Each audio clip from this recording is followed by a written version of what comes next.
Artisans en or, des artisans des métiers de bouche de la région au savoir-faire d'exception. Artisans en or, une action portée par la Chambre des métiers et de l'artisanat avec le soutien du Conseil régional et des fonds européens.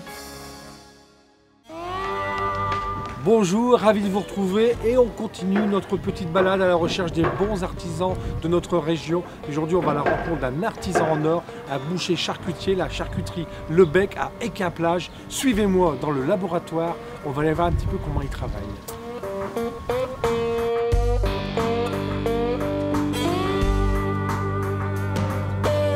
Ça y est, je suis chez Fred Le Bec. Bonjour Fred. Bonjour Yannick. Merci de nous recevoir. Alors j'ai devant moi un artisan en or et un des principes de artisan en or, c'est la propreté et l'hygiène. Et ici, je peux dire que c'est absolument d'une propreté irréprochable. On pourrait manger notre rondelle de saucisson par terre. Merci. Alors, pourquoi avoir été artisan en or ? Pour la reconnaissance au niveau des gens, au niveau de la profession aussi, et puis pour travailler des produits exclusivement de région et de fabrication artisanale chez nous, à la maison. Quelles sont vos spécialités ? Alors, une grande spécialité ici, c'est le pâté de foie à la rhubarbe, pâté de foie à l'ancienne à la rhubarbe. C'est quelque chose qu'on fait depuis quelques années et qui vraiment... Parce qu'on m'a dit qu'on n'avait jamais assez. Tout à fait, à fait. Est-ce que ça vous embête de nous montrer comment on fait ? Parce que nous, on est très très curieux. Hein. Eh ben, on est parti. Allez, on part au labo ? On y va.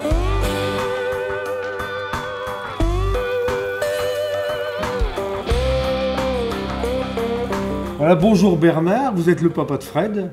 Oui. Hein, toujours en activité. Toujours. Et vous allez m'expliquer un petit peu comment on fait ce fameux pâté de campagne à la rhubarbe. Une invention à vous ? Oui. Qui a été un dérivé du pâté traditionnel qu'on fait. Et il fallait changer, amener autre chose que le goût de foie et plutôt rester dans le salé. Et là, ça fait un mélange de sucré et salé qui est à la dégustation surprenant mais agréable à manger. Et beaucoup de succès. Ouais. Parce que j'ai entendu dire qu'il y avait des Belges qui venaient qui l'acheter, repartaient chez eux avec des tranches, des carrés de pâté. Voilà. Et nos amis belges sont de grands connaisseurs, de grands gastronomes. Et ils mangent très bien pour leur déjeuner. On ajoute sel, poivre, fécule, épices.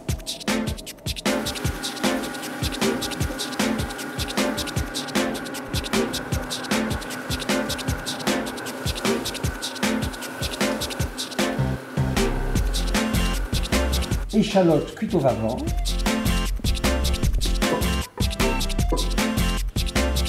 Du lait où Bernard a fait infuser du thym. Et du laurier.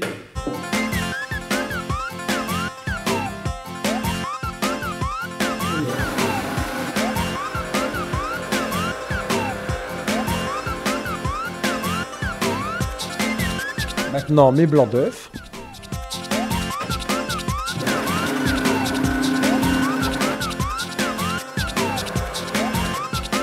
Et maintenant c'est au tour de la gorge de porc.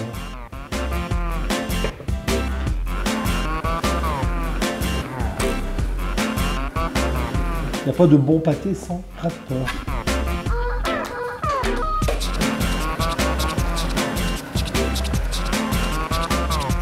Pour que votre pâté ait une meilleure apparence, qu'on puisse faire apparaître le foie, on appelle ça des marquants. On va mettre encore une deuxième fois du foie dans la préparation.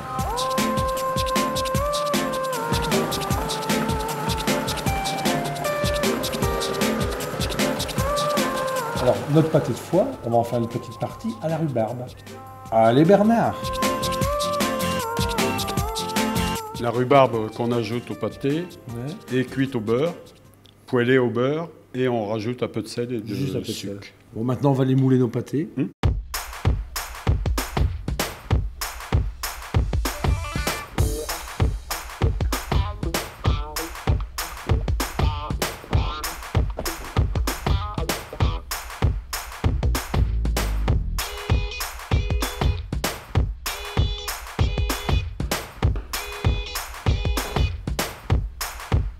Maintenant qu'on a bien décoré nos pâtés avec la barbe, Fred va nous mettre la crépine.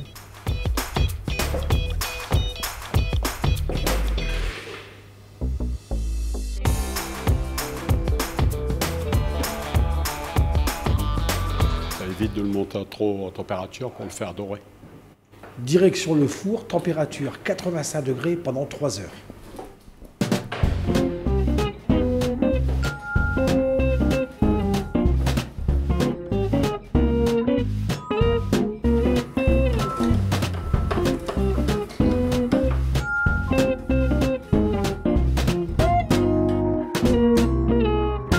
maintenant, le moment le plus difficile, hein, on va être obligé de déguster. Hein.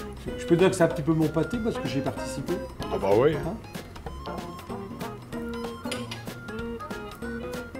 Un véritable délice, on sent vraiment bien le goût de la rhubarbe. Et on dit à nos téléspectateurs, à la semaine prochaine.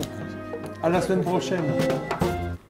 Artisans en or, des artisans des métiers de bouche de la région au savoir-faire d'exception. Artisans en or, une action portée par la Chambre des métiers et de l'artisanat avec le soutien du Conseil régional et des fonds européens.